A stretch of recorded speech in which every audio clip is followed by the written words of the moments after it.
École française ou école anglaise? La question, elle se pose une fois qu'on a réfléchi à son projet.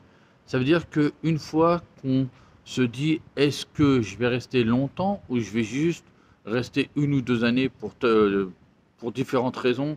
Soit je suis venu pour un peu changer d'air, soit je suis venu pour tester le marché et tout ça. Donc dans ce cas-là, la réponse, moi je vous dirais, mettez vos enfants dans l'école française ou dans le système français. Après, ça peut être école en ligne, ça peut être le CNED et tout ça. Après, si vous, dans votre tête, vous êtes à 300% convaincu qu'il faut euh, quitter la France, voir ailleurs, voir ce qui se passe ailleurs et offrir des compétences, notamment l'apprentissage de l'anglais pour l'apprentissage aussi du Coran et tout ça, et où, parce que toutes les écoles n'offrent pas ça, dirigez-vous vers les écoles anglaises. Et après, dans les écoles anglaises, vous avez deux types, quoi. Vous avez les écoles anglaises classiques, on va dire, et vous avez les écoles islamiques.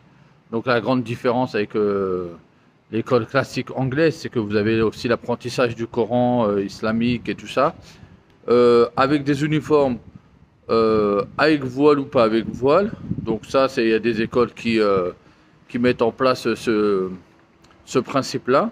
Il n'y a rien qui est forcé. Mais voilà, la première question qu'il faut vraiment se poser, est-ce que je vais rester longtemps ou pas rester longtemps? Si vous avez un doute au début, restez dans le système français. N'hésitez pas, ne vous prenez pas la tête. Vous avez déjà d'autres choses à régler. Et si vous en rajoutez, ça va être très galère pour vous. Donc allez au plus simple à chaque fois.